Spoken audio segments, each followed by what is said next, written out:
programa Educar para Transformar, aqui da TV Cidade de Santo André. Toda semana trazendo um tema diferente para você, levando curiosidade, conhecimento e com certeza muito aprendizado a ser compartilhado. Toda semana meu objetivo é fazer com que você reflita sobre um assunto que há muito mexe com a gente e que muitas vezes nem paramos para conversar. O assunto de hoje já trouxe algumas vezes, mas eu não me canso de falar, porque ele precisa de muita atenção, reflexão, não é verdade? E que muitos desconhecem. Nós vamos falar um pouco sobre as crianças atípicas e também sobre a importância da saúde mental das crianças e dos seus pais. E para falar de um assunto tão interessante e com tanto a ser discutido, eu trouxe aqui a minha amiga Waine de Sá, psicóloga e coordenadora clínica da Clínica Potencializa Comportamental. Muito obrigada pela tua presença. Ju, eu que tenho que agradecer. Fiquei muito feliz pelo convite, por ter um espaço de fala, né? Mas é isso, eu acho que o nosso programa está aqui exatamente para ser um espaço que leve para vocês o conhecimento e também coisas, aprendizados que muitas vezes não são tocados, não são conversados por aí. Quantos familiares às vezes querem falar sobre assuntos como o de hoje e muitas vezes não tem espaço. Exato.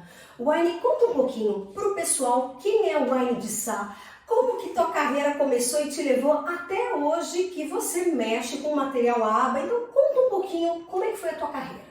Bom, eu entrei na faculdade assim que eu saí da escola. E o primeiro curso, de cara, psicologia. É mesmo? Já era uma vontade? Já. Prestei vestibular para psicologia. Meu Deus. Enfim, fui. Tá. E aí, aos 19 anos, eu comecei a estagiar num hospital psiquiátrico, na ala que atendia adultos autistas. Nossa, que interessante. Muito. Aqui? Não, em Pirituba. Perfeito. Ju, eu tinha 19 anos Nossa. e estava estagiando com adultos de 26, 30 anos, Meu Deus. internados e diagnosticados com TEA. E a internação muitas vezes os colocava de uma forma talvez até excluída da sociedade? Sim, e precária, né? Por conta de inúmeras variáveis. Mas enfim, começou lá. Certo. Fiquei 4 anos e meio nesse hospital. Então eu passei tanto pelos adultos, crianças, adolescentes. E uma das mães que eu atendi, a filha dela, me chamou para trabalhar em casa. Que bacana! Já teve um olhar diferente para o teu trabalho. Sim. Ótimo. Muito legal. Não, eu até me emociono. Puxa vida, Waine, que começo! E foi assim que começou. Então, hospital psiquiátrico, aí recebi esse convite depois de anos, né? Já estava no final da faculdade, para atender essa criança em casa. E dali comecei a atender em casa, criar experiências fora do hospital psiquiátrico, mas sempre na área do autismo. Olha só! Enfim, passou-se os anos, cheguei em Santo André, conheci Valquíria, que me chamou para trabalhar na Potencializa. E estou lá desde o momento que eu era estudante, me formei, estou finalizando a pós. Nossa, perfeito! Resumidamente. O que é interessante, eu vejo na Waine, a maioria das vezes eu conheço muitas profissionais excelentes, psicólogas, mas muito dificilmente, Waine, eu conheço alguma que iniciou já a sua carreira com a questão do espectro do autismo, não é? A maioria tem uma visão mais geral, genérica, né? A questão da psicologia, as questões talvez individuais, familiares, mas focada direto para o espectro. No começo, você é uma das únicas que eu conheço. Que interessante. Eu brinco que é o destino, né? É verdade. Eu conheci inúmeras famílias que eu acabei modificando e me modificando. Puxa vida. Mas tudo começou no estágio, Ju. Estágio da faculdade foi um estágio na área do TEA. E aí eu me interessei, coração disparou, estou aqui até hoje, não me vejo em outra linha da psicologia. Você teve algum caso familiar, alguma história que te fez ir para o campo da psicologia ou foi um amor que não teve uma justificativa? Boa pergunta. Foi profunda. Essa foi. Quando eu praticava esportes, eu passava com a psicóloga. E a forma com que ela fazia que eu me concentrasse, né, me dedicasse, eu achava incrível. E foi daí que surgiu a vontade. Nossa, isso é muito bonito a gente ouvir, porque muitas vezes nós adultos não percebemos o quanto nós marcamos a vida de crianças e adolescentes. E às vezes é uma voz mais rígida, ríspida e que nem sempre passa despercebida pelo jovem, pela criança. Às vezes aquilo que para você não foi nada, para ele foi. E a questão do espectro do autismo é algo que precisa de muita discussão, né? Então conta um pouquinho pra gente, Waine, quais seriam, por exemplo, os pais estão aí conhecendo você e a questão do assunto, quais seriam as principais características de um indivíduo, principalmente de uma criança, que os pais possam, de repente, suspeitar que possa estar aí, né, as características dentro do espectro do autismo? Sim, lembrando sempre, né, Ju, que apesar de ter ali uma régua, as características elas são muito individuais. Perfeito. Então a gente não consegue comparar uma criança com TEA com outra criança, né? Perfeito. Mas um dos indicadores seriam a falta de contato visual. Então uma criança que não olha muito para o olho da mãe, ou quando está mamando, né, não busca esse contato visual, seria ali um sinal de alerta.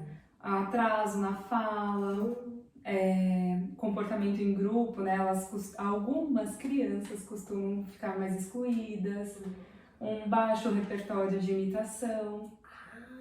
Então, geralmente as crianças pequenas, elas olham a TV e já começam a imitar. E algumas crianças com TEA não. Nossa, e é interessante a sua delicadeza em colocar por conta da questão da comparação, né? Muitos pais têm vários filhos, ou até tem um só, mas tem sobrinhos, tem vamos dizer, uma grade de comparação grande, e às vezes fala, meu filho é tão diferente, né? Então por conta disso ele deve ter alguma questão. E nem sempre, são particularidades, como você bem colocou, né? Nosso olhar como adulto tem que ser, principalmente você que está assistindo a gente, que é professor e educador, tem que ter esse olhar para ajudar essa família, que muitas vezes não tem um direcionamento, né? Exato. Ou acha que o filho de forma, né, acha demais que tem alguma questão, ou às vezes o filho tem várias características e a família não percebeu que a criança está precisando de ajuda, né? Sim, sim. E uma coisa interessante, você trabalha na clínica comportamental como coordenadora clínica, isso é muito interessante. Eu já trouxe a Valquíria aqui, uma psicóloga grandiosa, dona da clínica Potencializa Comportamental. Isso é incrível. Incrível, incrível. E assim como você também, por isso está aqui no nosso programa compartilhando muita coisa boa, muito conhecimento, a gente percebe que o olhar de vocês é diferente. Sim. Né? Eu sou educadora, sempre coloco isso aqui, né? Nós como professoras, nós temos que ver o outro através das suas individualidades, particularidades e não enxergar apenas o todo. A gente tem que ter o todo, ter o grupo funcionando, mas a gente tem que observar cada criança no seu potencial, as suas habilidades. E vocês têm um olhar bem apurado. Como que a clínica atua? Vamos imaginar que uma mãe que está assistindo a gente quer levar, né, até vocês com algumas características. Quais seriam as ações das terapeutas, assim, que a clínica vai ter para esta criança que tem algumas características diferentes? Quais são as ações? Assim, apesar de tratar, né, e olhar cada criança, cada família de uma forma única, existem protocolos a seguir. Perfeito. Então, o primeiro passo é uma avaliação comportamental. Então, você, Ju, chegou na nossa clínica com seu filho, qual o primeiro passo? A avaliação comportamental. Então, a gente precisa compreender quais comportamentos o seu filho apresenta e quais faltam aí nesse desenvolvimento. Perfeito. A gente faz uma coleta de dados em todos os ambientes, na casa da criança, na clínica, na escola. A criança vai no shopping, a equipe vai no shopping coletar dados. Nossa, que interessante. É porque às vezes a criança responde de uma forma em casa e na escola de outra. Nossa, isso é perfeito o que você está falando. Então assim, a gente até brinca. Em uma avaliação a gente bagunça a casa da família, a vida da família, porque a gente vai em todos os ambientes. Coletamos dados, colocamos nos gráficos, produzimos o relatório, a gente dá a devolutiva. E aí a família fala, tudo bem, quero seguir o tratamento com vocês. A gente faz um plano terapêutico individualizado para aquela criança, com os objetivos unicamente daquela criança. Nossa. o pai autoriza, tá de acordo, e aí começa o tratamento. É algo bem específico, Sim, né? sim. E é bem detalhado esse trabalho. Imagino quão trabalhoso que não seja, né? Mas é bom, é gostoso, eu gosto. Gratificante, Demais, imagino. demais. Mas é isso, o nosso plano terapêutico ele é montado em parceria com a família, porque cada família tem uma rotina. Perfeito. Isso, gente, é importantíssimo nós entendermos. Uma coisa que você tocou no assunto, às vezes as mães, quando eu enquanto professora, tô acolhendo, hoje vai ter tal atividade, né? Eu soube. Um exemplo que me marcou muito, sabe, Wine? Quando a gente fazia a degustação, eu inventava uma degustação de frutas. Era o dia da salada de frutas. As mães, nossa, mas por que essa professora está inventando? E aí o meu objetivo, para as crianças, era uma festa que a teacher inventou para que eles saibam os nomes das frutas em inglês e tal. Mas o meu objetivo de fato era que eles conhecessem o sabor das frutas. Porque as mães vinham com aquela conversa, né? Mas em casa, teacher, ele não come, então nem oferece muito. Na verdade, ao apresentar aquelas frutas perto dos outros, eles começavam a se interessar. Então, isso que você falou é algo de fato que a gente percebe, o comportamento muda conforme o meio também muda. Sim, e o que a gente encontra muito é assim, um meio que antecipa as respostas do sujeito. Nossa, isso é interessante. E é muito engraçado assim, o pai fala, ele não sabe, ele não responde, ele não me mostrou isso. E às vezes, num modo piloto automático, o pai antecipa, né? Faz pelo filho. Não dá tempo da resposta aparecer. E aí quando a criança chega na clínica ou na escola, teoricamente ela tem que se virar. E aí a resposta aparece, o comportamento aparece. Puxa vida, vocês percebem a importância do que a Wine fala sobre a questão da família saber se colocar, né? E colocar uma situação de aprendizado para a criança e não necessariamente colocar respostas, né? Aquela vontade que o filho acerte e que por vezes coloca as respostas até para ele, né, poder falar. Então a gente percebe que a família precisa de muitos cuidados e de muita orientação. Como que vocês fazem para orientar essa família? Então vocês colocam situações que elas devam, por exemplo, saber agir de uma maneira diferente com o filho. Como que é em relação às famílias? Poxa, Ju, que ponto importante. E é um divisor de água. A gente trabalha junto com a família. Perfeito. Tanto no acolhimento, né, da família, a gente acaba acolhendo uma mãe, um pai, um tio, um avô, um cuidador. Não só a criança. Perfeito. Mas a gente trabalha em conjunto. Então o que acontece? Lá na clínica, uma vez ao mês, a gente paga 2 horas. A coordenação, a equipe terapêutica faz uma reunião com a família e mostra todos os objetivos que foram trabalhados naquele mês, o que a criança acabou adquirindo e o que os pais já podem exigir em casa. Nossa, que interessante. Isso é um extremo cuidado que vocês têm, inclusive de dar uma segurança para essa família, porque às vezes está esperando um diretriz para seguir. Exato. Então, assim, através de conversa, muita parceria. Enviamos vídeos, fotos, relatos, né? E a gente sempre deixa as portas abertas para que as famílias participem dos atendimentos. Nossa, perfeito. Tem muita família que fala, eu quero ver como faz, eu quero fazer. Eu falei, tudo bem, pode vir, entra com seu filho na sessão. Que legal! Então há também essa possibilidade. Exato, sim. Tem treinamentos, capacitações, né? Mas assim, no dia a dia é muito mais rico. Nossa, que interessante! Uma coisa também, que muitas vezes quando eu toco no assunto e quando eu chamo pais para discutir essa questão também, sobre às vezes perceber se o filho tem uma questão em que precisa de uma avaliação diferente, alguns pais falam, Ju, alguém comentou comigo sobre um ABA, o método ABA. E muitas vezes o pai nem sabe necessariamente se a criança tem o diagnóstico de estar no espectro do autismo. E eles me perguntam porque o que chega para as famílias é que o método traz assim, muitas riquezas ao longo do tempo em que ele é colocado em exercício. Conta um pouquinho pra gente o que seria o método ABA para as crianças atípicas. Bom, o ABA nada mais é que a análise do comportamento aplicada, né? Aí na tradução. E é quando a gente trabalha mexendo ou na resposta, Então a gente emite um comportamento, né? Tem uma consequência positiva ou negativa, ou no antecedente, quando a gente modifica o meio para que aquele comportamento apareça. O foco é o comportamento. É o aprendizado do comportamento da criança. Mas não é utilizado apenas para tédio, é para tudo. Isso, então, olha, vamos já desmitificar ou desmistificar, não são as duas palavras, porque isso de fato chega até para nós, professores e terapeutas, que o método ele tem um foco para o autismo, mas na verdade ele pode ser utilizado com quaisquer crianças que precisem, por exemplo, uma potencialização do comportamento para o aprendizado. Exato, quando a gente precisa de um aprendizado, é que ali para crianças com TEA é um aprendizado mais estruturado, né? Então a análise do comportamento ela vem com muita cautela, né? Com enfoque bem grande nas respostas da criança, às vezes no antecedente também.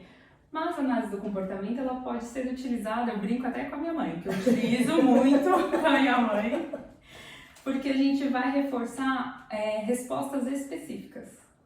Então ela pode ser utilizada numa psicoterapia, com adulto, com criança, com adolescente, neurotípicos, atípicos. A análise do comportamento aplicada, ela é a ciência, mas que ajuda no aprendizado. Mas assim, Ju, para todos os públicos. Puxa vida! Você comentou uma questão do comportamento e acho que é interessante, né? Alguns educadores encontram algumas questões em sala de aula com comportamentos como se fossem tics, né? E alguns chegam a falar. Existe essa questão dos tics, por exemplo, estarem presentes no comportamento de crianças atípicas na questão do TEA? Sim. E ela dentro daquele mundo que, por exemplo, às vezes aprisiona ela em alguns tiques e tal, isso atrapalha o rendimento em sala de aula. Então, como que a gente pode fazer para essa criança que tem alguns tiques? Teria alguma dica para alguns professores, para alguns pais? Bom, esses tiques, né, eles, desde que, quando eles começam a interferir no aprendizado, a gente chama de comportamento problema. Comportamento problema? Isso. Sempre que interfere no aprendizado é o que a gente precisa rever, que a gente precisa modificar, né? Então, algumas crianças têm alguns padrões, alguns comportamentos rígidos, tics, rituais, né?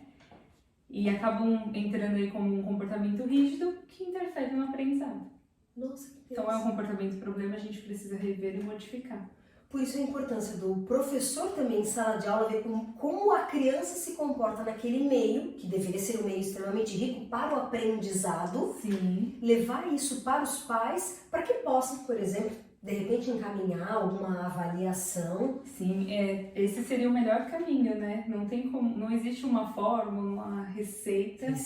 Para falar, pegue um comportamento rígido e faça isso, porque a gente também tem que compreender a função daquele comportamento. Nossa, tanta coisa, né, Waine? Toda vez que eu tenho uma entrevista rica, que graças a Deus as entrevistas são muito ricas e você está trazendo essa riqueza pra gente, a cada sua fala eu penso, estudar. Precisamos estudar mais. Sim. Porque realmente entender o porquê daquele comportamento, não só vamos extingui-lo, mas por que aquele comportamento está acontecendo. Perfeito. E eu acho que todos nós, né, percebemos o quanto que as famílias se fragilizam nesse contexto. Sim. Principalmente da pandemia para cá. Porque uma coisa, né, muitos falam, aumentou a quantidade de crianças com o transtorno do espectro do autismo. Nossa, porque eu ouço falar mais. É uma verdade que aumentou ou aumentou a questão do diagnóstico, Aine? O que você acha? Bom, vou falar pela experiência ali, né, na prática. A demanda, a procura por avaliações aumentaram. Aumentou pra caramba. Sim, mas aí, Ju, a gente tem dois pilares, né? Atualmente as famílias têm muito mais acesso às informações. Então, quando você percebe que o seu filho não te responde, você já vai no Senhor Google. Então, você tem ali um leque de informações que te ajudam. Mas também nós temos o outro pilar, que é a pandemia. Então a pandemia mexeu muito no desenvolvimento, assim, da sociedade, mas das crianças pequenas, que ficaram um tempo muito maior na frente da TV, que deixaram de ser estimuladas, né? E que não tiveram um momento de grupo, de imitação. Nossa, isso que você falou é verdade, e talvez muitas coisas afloraram nesse meio tempo em que houve esse isolamento social, né? Aliás, os próprios pais muitas vezes não sabiam se o parâmetro, né, do comportamento do filho, será que está certo, será que não está? Porque o Wiley chegou para mim, vários comentários chegaram até mim, com certeza para vocês também, de situações muito adversas nessa pandemia. E o que mais me chamou a atenção foi o comentário de uma mãe que disse para mim: Ju, eu levei minha filha de 3 anos na casa de brincar, aí uma outra Ju, amigona minha também, tem a casa de brincar, aqui corre Cutia, um sucesso aqui em Santo André, e uma mãe comentando: Ju, levei, por que eu levei? Ela me contando, por que eu levei? Porque a minha filha, aos 3 anos, até então não tinha tido um contato social com outras crianças para brincar. Como assim? Porque ela só via vídeos, não tem priminhos, então veio a questão da pandemia, os próprios avós morando distante, então ela só tinha a mãe, a criança, ela só tinha a mãe e o pai. Então assim, graças, né, a todas as situações de estimulação e tal, hoje a criança, né, teve, vamos dizer, ainda tem bastante a percorrer, né, no aprendizado dela, como todas as crianças. Mas a gente percebe que dependendo da fase, né, da faixa etária que essa criança estava no começo da pandemia, atrapalhou muito o desenvolvimento. Sim, e é por uma questão geral, né, Ju? Olha só, uma demanda que chegou muito, inclusive no ano passado, eram crianças de 1 ano e meio a 2 anos que não falavam. Não falavam? Não falavam. 1 ano e meio a 2 anos. E pico-ruxo, né? Não tinha tido contato com outras crianças e o pai falava: não sei se tem o diagnóstico ou não de TEA, mas quero a avaliação. E justo, não interessa se tem ou não, se tem uma falha no desenvolvimento, a gente tá ali para isso. Perfeito. E aí, ao decorrer do tempo, essas crianças seguiram. Deslancharam lindamente. Por conta disso, era só uma falta na estimulação. Estimulou, elas foram embora. Percebe a importância de levar para uma avaliação? Porque quantas vezes essa criança pode ter algo, né? E que lá na frente vai fazer a diferença, né? Ter sido, por exemplo, avaliada, recebido os estímulos corretos. A equipe, né? A equipe da clínica é composta por quais tipos de terapeutas, Wiley? Aquela equipe é maravilhosa. Eu imagino. É uma equipe, pessoal. Falo que cada dia eu quero trazer alguém aqui. Bom, nós temos a coordenação, então temos a Valquíria como diretora-geral, né, coordenadora geral. Em seguida temos eu como coordenadora clínica, a Aline, que é pedagoga e é coordenadora pedagógica. Que legal. E aí nós temos uma equipe de terapeutas, que são psicólogos recém-formados ou estudantes em psicologia, que atuam diretamente com as crianças, sendo supervisionados por nós. Puxa vida, e quando você fala que a clínica, a equipe como um todo, atua no ambiente familiar, também leva, né, a criança para outros ambientes que são ambientes que a criança já frequenta, então demanda muitos profissionais aí, né, um grupo extremamente rico. E vocês também têm profissionais que atuam com a família, essa família fragilizada, essa família que precisa ser fortalecida? E precisa, não só os profissionais, os familiares também. Vocês têm então uma atuação com a mãe, com o pai? Atualmente, nós da coordenação realizamos esse acolhimento, né? Perfeito. E em momentos mais específicos, essa demanda é com a Valquíria. Então tem vários tipos. Sim, depende muito da demanda da família, do momento, né? Sim, qual familiar. De qual familiar também, porque eu já vi muitas situações, né? A gente que é professora, e tem muito professor que nos assiste, a gente já conheceu diversos casos de famílias que se fragilizam e que, a gente sabe, né? Nós estávamos conversando antes do programa e você usou uma expressão que eu achei fantástica, que você disse que os pais são os que ficam ali à frente para receber você. Os pais são soldados que estão na linha de frente. Nessa batalha. Nessa batalha pelo desenvolvimento do filho. E que muitas vezes são os que menos recebem um acolhimento, né? Deles mesmos, né? Exato. É o que mais a gente tenta mostrar para os pais, que não adianta a equipe focar só no desenvolvimento do filho. A gente precisa focar na saúde mental do pai, da mãe, da avó, porque eles são os terapeutas que estão 24 horas com aquela criança, com aquele adolescente.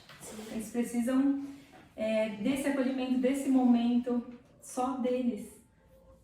Isso é importantíssimo. Você que está nos assistindo, não esqueça de pensar na sua saúde mental.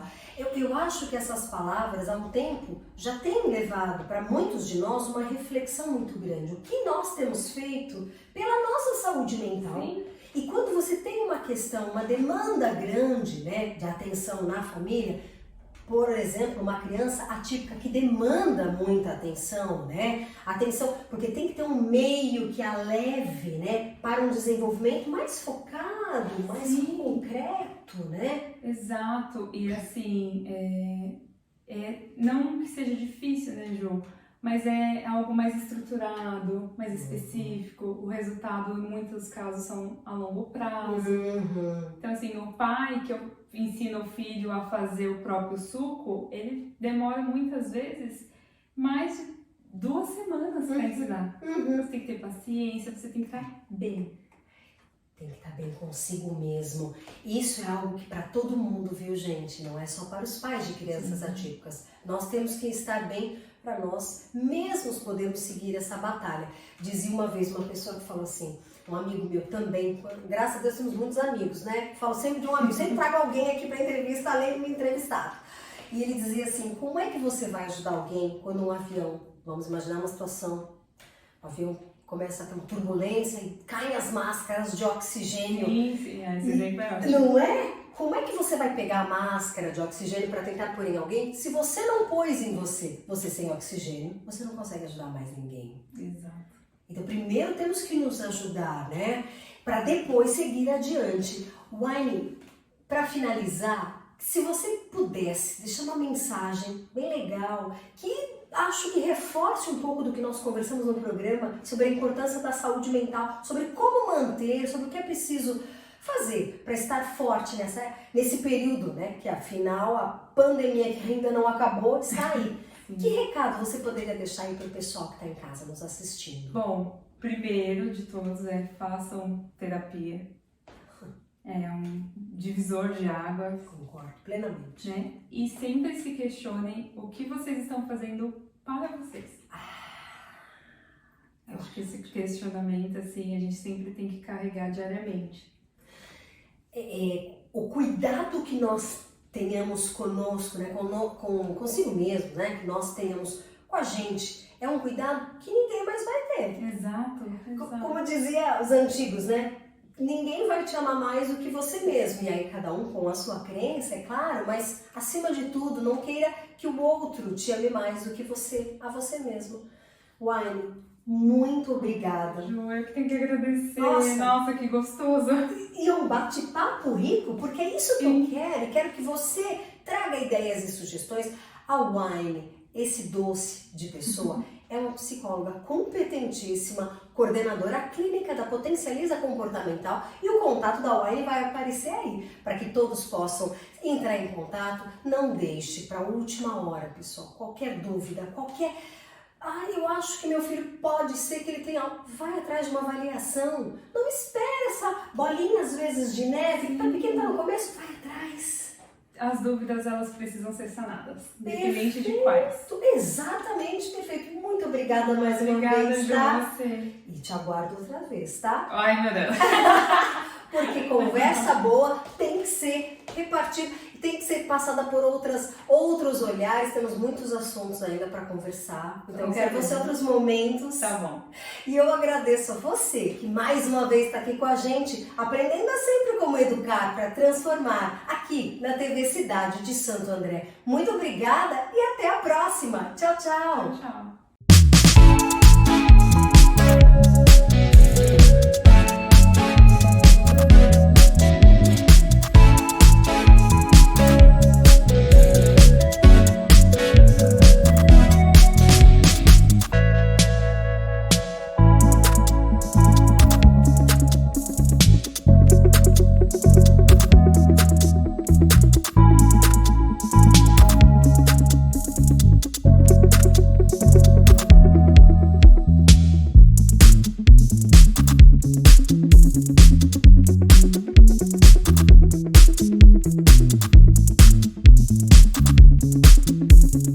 Música